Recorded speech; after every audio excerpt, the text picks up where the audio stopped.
Welcome aboard, everyone. This is Stop Diaries. It's your go-to platform to have candid conversations on issues that affect us, basically, every citizen in Ghana. And today we are, tackling a topic that really hits close to home, economic hardship in the country. I have two guests here with me to help me dissect the topic. First on my left, Daniel Cranton, popularly known as Danny K. Charlie, the users, they love you from X, Facebook, Instagram, everywhere, Charlie. Then they make sure they can relate. They can relate to what you're saying. They can relate. The fridge matter. Some way. It's your cash out story. Oh, but where is the dance? But anyway, we're there inside. And first time here on my right, Ebenezer Afenyidazi. Your name? Afenyidazi. Efantinya? Yeah, I'm Efantin. What's your name? Bremesi Kuma. Bremesi Kuma. Yeah. It's a rich name, but we'll see how best the economy affects it. So yes, this issue is one that it's cuts all across, from food, transport, basic things that we do in life. I want to know from Ebenezer first off, how is the economy treating you lately? The truth is that I've heard the stories of 1983. That those who 1983. Where you started from? I heard 1983. Ghana had one of the difficult economic times. For me, it's only history because I wasn't an adult. Yeah. But actually, I was born in 1983. Okay. Yeah. So you came with hunger. So I came to meet the struggles. But I can tell you that in my adult life, in the last, say, 15, 18 years that I started working, I have never experienced such a difficult time before. I'm being honest with you. Yeah. This period in the last 4 or 5 in the last, let's say, 2-3 years. Okay. I've never experienced that kind of hardship before. Sometimes we can have our personal struggles in life because we are going through some issues. Yeah. But beyond that, the living is difficult, to be frank with you. I tell people that, so we say middle class Ghanaians. Yeah. I can tell you that this is even the time that the so-called middle-class Ghanaians are struggling to survive. Yeah, they are more. Let's face it. Low income. I'm telling you, middle class is measured by your social status, education, and income. But I can tell you that the so-called middle class, most people are living hand to mouth. Before I entered this studio, I have a friend who works in one of the insurance firms, and he's a top executive technically. And he sent me a message, Charlie, tomorrow I will pay my registration for ESA. So if you don't give me 500, nothing give me. Charlie, as I see that, I tell us, Chairman, myself, I make what? But you know what? At the expense of coins tomorrow. He tell me, say, me be last hope. Can you imagine? Wow.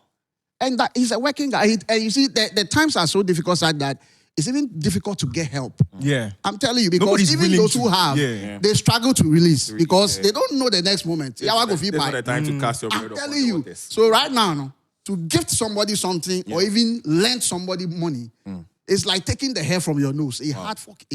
I tell you. It must be better for you. No, it's true. No, I'm saying that his situation it seems pretty bad, but yours should be fine. No, I've told God that for this prayer, if I don't give, he shouldn't judge me.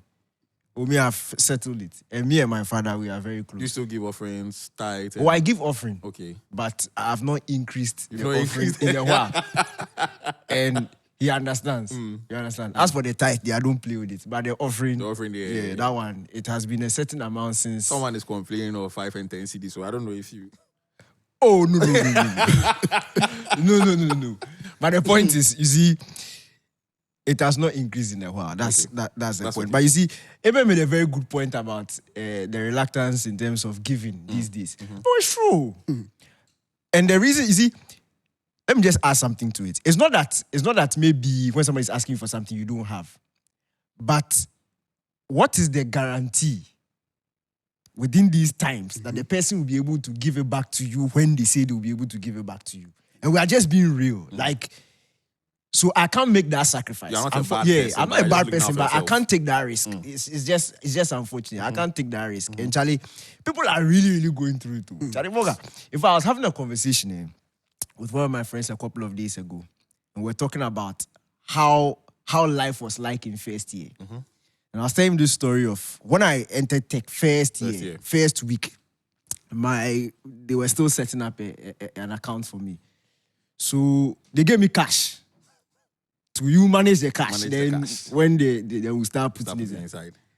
It was 200 cedis at the time. But at the time, I never see 200 Ghana before. Big 200 Ghana. Money. See, I thought I was blowing the money. Like, I could go here. I was being led by my cravings. You understand? I was 200 Ghana. Yeah, I was living like a bad bitch. So if I go where I feel like something, then I take out. I take out. You understand? The money lasts like 1.5 months. I'm telling you. And this is somebody who was willingly spending How it. long ago was this? Oh, this was like first year was what? 2012. 2012, 2013, yeah. Boga, then Ghana the view. I think at that time dollar was like 4 cedis or something. Yeah, I don't even know. But what I knew was that then 200 Ghana, big 200 Ghana money. big money. Big money. Understand? Yeah. So I remember when they even put money into it, I was not alerted. In fact, my dad didn't tell me he had put money into it. So me, I was still living off the cash. Chai, the thing, where he say, you want you touch the money? He was in that position where he can see he can see what is in the account. He said, but won't you touch it? Oh no! You ask something. What is that? Sorry, see, Ghana they beat 10 times. Wow. But just imagine 200 cedis today. But I go finish today, no. Today. And it's not in the full day. Yeah. 200 cedis go finish like by the time you leave home. Yeah. So let's say we are not even buying food. You come, you say you want to buy. So, okay, you drive. Yeah. Okay. You say you want to buy food. Boga, right now the cost of the wache, it's like stopping at KFC. No, seriously, like the kenke and wache you buy today. Yeah. It's like the price of KFC like 2 years ago. Wow. You get it? Just to get a good meal to eat. Just to get a good meal to eat. So, like, adding. So you would say that currently things are not going well for anybody at all. Boga, if Ghana really they be for you, like if Ghana really they be for you, then it be cocaine or something. Oh no, true. Like it can't possibly. Like I don't think, and I like of course, even said it. We know people who are earning. Even those people are complaining. Look at the box. See, I promise you randomly, I just go past the airport. Just go past the airport, see the bogus. Where is the move? So people are literally saving money. Are stopping life here. Just to move. Living with no guarantee. They are just living. Go and start afresh because Charlie. I don't want to say. They say you should watch your time. I wanted to see Ghana cast, but no, I don't see it. So I want us to look at transport prices as against fuel and all those things. They are linked. Yeah. So he's driving. Yeah. I'm sure maybe 1.8 liter engine or something. Right now, you should 600 cedis to fill your tank. Charlie, hard. Or 600. Charlie. Look, I know he doesn't look like he's in a good position from what he's saying, but if you see the way he's dressed right now, I mean both of them. Guys, take a look at my guest and take a look at me. But that one is brand. Who deserves to complain about it? We cannot look like our problems. No, because you understand. And see, it's not every day you use the car. It's not every day you use the car. It's not everywhere you are going that you use the car. It's teaching you how to cut costs. Yeah. But even that one safe, when you're using public transport, you better use Trotsky. If it's slack where you use Uber or something, you go die. It's the same thing. Yeah. It's basically the same thing as buying as for the Uber, we go somewhere then, I think it last 25th, thereabout, last month or so, we from Nungwa, we come the N1 area, somewhere around La Paz. I checked the price, they be like 120. No it's off traffic time, like maybe 10, 11 p.m. thereabout. 120 Ghana cedis. Let me tell you a quick story. This was not my story, but it happened the day Madrid were facing Madrid and Bayern. The Champions League game. So we had like an outdoor broadcast at East Legon. So Muftar Nabila, he was our cantonment. Shouts to Muftar. He had to come and join us at East Legon. Cantonment. So he used the Bema campsite. Go through Flowerport and quick. He ordered the Uber. When he ordered it was like close to like 60 cedis. Oh, fair amount. Oh, it was cool. He picked the thing. Charlie, he reached, when he came in like, and it was traffic also. So he came like 2 hours after he had told me he was on his way. So when he walked into the restaurant where we were having the viewing, Charlie, if you see the guy, you see trouble. Like frustration, trouble, sadness. Charlie, he was holding his phone like this and his bag. And He was, you know Zombie? You know Zombie? Yeah, He was walking like this. Team. I said, Mufti, what is wrong you? He just opened his phone and showed me the cost. 175 cedis. Damn. 175 Cantonment to his Legon. No. And when he got there, the man to the place 75. So I wasted. why did you come? Oh, Charlie. 175 cedis. Wow. So the guy just watch the food.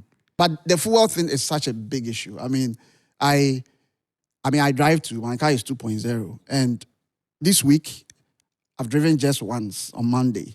The rest of the days, I do trotro. Yeah. Wow. This morning, when I left home, I have a friend who lives around, I live at Wager. Okay. He's at SCC, which is... you are the people who were stuck in but fortunately that day, I was in the house. Yeah. I was working from home. So I was saved. Oh, that was so I like you. And I did a race inside, like somebody go job Monday, he come out Tuesday. Charlie. It was terrible. So I just took trotro because, of course, if I come and go, maybe 150 or 100 cedis. Now you look at your calculations and you realize that, Charlie, it won't help. But even the car is at the mechanic. And the reason it has been at the mechanic for long is because, Charlie, kwacha no day. Or you manage the kwacha. Yeah, that's or if you joke, yeah, I go. Yeah, to make it day there. So make it day there. Charlie will go do trust kick cam. I wear my suit like this. No, I don't know. Charlie, you'll be any answer. The system, it's not easy. The system is. In fact, there's a funny story. When before the show, I wanted to take a picture of my car boot. It has a yellow gallon. Yeah. Now the reason I put the gallon there is that I feel short for road, and it happened to me last 2 weeks. So I was coming from Tema. Now, before I got to Wager, I knew that my gauge showed me that, Charlie, the thing won't finish. Yeah.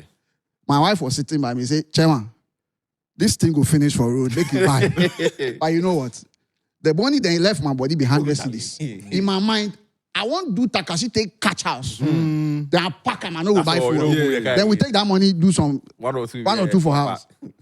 So, Charlie, we reach Malam Junction. No. Wow. The thing stopped. My wife was, I told you. The yellow gallon to the rescue. But it was, you see, it was purely an economic decision not to buy the fuel. Just buy the fuel. It wasn't because I was being stubborn. Because the money, I don't want to buy the fuel. Opportunity cost. Money. Then the thing drops. Finish within a short time. 100 Ghana there, one triple. Charlie, 100 Ghana, one triple. No, one trip will be that if you are going to work and come back. So Charlie, you will reach office when they finish. So Charlie, I tell her, I say, you know what? Where I'm parked is not too good. You are in the front seats. Please take the gallon and buy the fuel. She vexed. But, just across the street, then there's a total fuel. She go by. Charlie, I come on my car. But you many to change. Usually when people know say before, like, they go laugh you. But Charlie, I know they mind anybody. I put for inside go house. So you spoke of your wife. Let's both of you are married. How is this impacting family? Because we are looking at now you are two people in the home. Yeah. Yes, I mean we are in a modern system. The wife is supporting, you are supporting, but still with the way things are moving, I'm sure if you were alone and you went through such an ordeal, you go back home, your mind you're okay. It's just you. But how is it affecting the family relationship? Because I'm sure your wife saying, Charlie, I told you have to buy the fuel. You also know you are making an economic decision. Yeah. And now, yawa happen. Maybe you go for fights. You understand? Some fights go for happen for them. No way, no be say, if you want fight. But Charlie, you they try save some money. Yeah. Is it really disturbing families? Well, I think that it depends on the partner you have. Okay. I mean, I have a partner that I'm quite open and free with. Okay. And we discuss our weak points, our low points. So there's no shyness. I mean, there's that conversational stuff. And so for me, it's really not an issue. Yeah, it's really not an issue for me. But I know that others may not have it that easy. So I have an understanding. Danny K is like you. He's freshly married. He doesn't have any issues. That's what Danny. I don't know what he really. You suffer from this in family life. No, it's not my fault I have a good life. Wow. No, it's not my fault. God has blessed me. Wow. You understand? God has blessed me. He has blessed me with a very good wife. Wow. See, Mrs. Me, if I'm going home safe and I see something nice, this one, I'm doing it out of love, and I buy the thing and she does cost analysis and she says it's a useless buy. And they blast me. They are blasting me because I bought it. Serious matter. You buy it and they blast you. No. See, Ghana hard. Telling you accept it. Yeah. You see, you can be stubborn and not accept reality and expect certain things. But when the two of you on the same economic page as the country, you understand? When you understand that the country is hard, things are hard, there's a way you go. There's a way you go That's about true. things, and I don't think it will affect. It will be painful, but the understanding is there. And once the understanding is there, it's a bit better to move past it. But it doesn't take away the fact that Charlie, things are hard. And for me, Charlie, so like, what was it? I think it was COVID was 2020, yeah. 2020. Yeah. So was December that year, Yeah. that was the election. Yeah. So we're going around, of course, election stories. So you go around, people bring their interviews. And me, those things, when they bring to the interview bench, I like to listen to the full thing. And not Before you take your part out, yeah. Okay. Charlie, I remember that weekend, I was so depressed there. And it's not because of like my story. Like when you see how, like you see that you get home, you're grumpy, Ghana is hard. Yeah. But when you listen to other people's stories, Sorry, they realize, Charlie. it's like, Charlie, people are really going through it too. Like, it's terrible. I know of this story where this guy literally wanted to commit suicide. Do you know why? Because he had lost his job. Like, things were really hard. He was freshly married. And he didn't see why, like, the future basa. He doesn't see where the next, like, job is coming from. He doesn't see where money is coming from. Nothing happening, yeah. So the reason was he just didn't want to subject his wife to that life. So you let me kill myself so that you can move on, yeah. You can move on. Like, Wow. that's how bad it got to. Like, so I'm sitting, I'm like, Charlie, me, I'm grateful. At least. I'm suffering, but there's always somebody who is worse, More like than you. worse off. And that's where, for me, it comes to, like, the people in power. Yeah. You may not, for me, I always say that the first problem is that there's no empathy because they can't relate. I was coming to that because we'll be wrapping up very soon. I wanted to know how we will level with our leaders on problems like this. Look, to be honest, let me just elaborate on the thing. You can't. If you can't relate to something, you just don't get it. It's not. It's not like you just don't understand. You get it. You might feel sad. Oh, after the story is over, then you go back to your normal life. And we mentioned it on last week's episode, the light off thing. Yeah. If I have light and my neighbor doesn't have, I will not even notice that he doesn't have light. I don't care. I don't care what's going on there. I'm enjoying mine, so I don't care. But if, Charlie, we get a light off and we're all talking about it because we are in the same thing, you can relate. The feeling is there, the empathy is there. Yeah. The fact that they can't relate, that's where the problem is.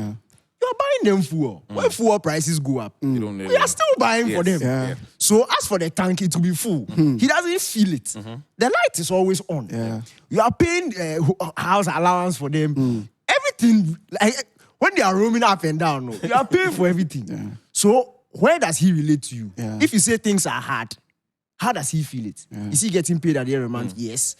Even food and things, sometimes they give it to them. They don't need to. When they are spending money, they are doing it out of charity. Yeah. Oh, that's why they can take and give it to the scientists free. Anyhow, because they don't feel it. And that's where the problem is. If you see, part of the things about being a good leader is to be able to empathize with your people. And if you are not feeling it, how are you going to?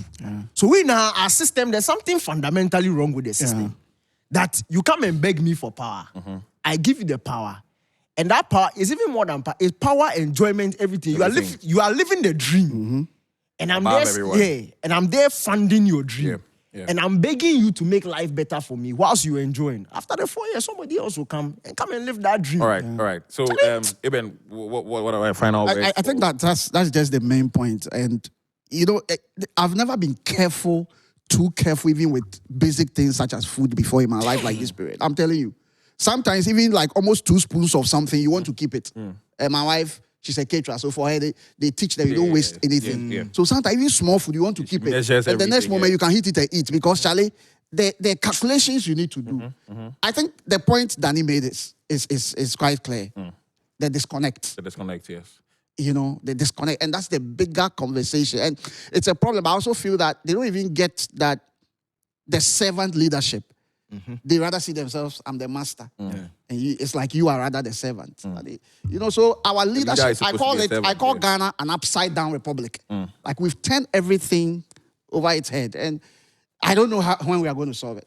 Anyway, for me, I would say the same people who relate with us. And Danny K today is relating with us. When he gets into power tomorrow, things might change because they all come back to us. They beg, they braid our hair, they cook our meals, they do everything with us. And when they get there, they change. I do not know what causes that change or anything, but maybe it's another conversation for another we would need to have. Exactly. This has been Stop Diaries. Today we're tackling economic hardship. You can find this podcast on the JoyNews YouTube platform, Spotify, Pandora, Apple, Google Podcasts, everywhere you get your podcast from. Just go on there, look for Stop Diaries, and you get this episode to listen to. Thank you very much for watching this episode. We'll see you next.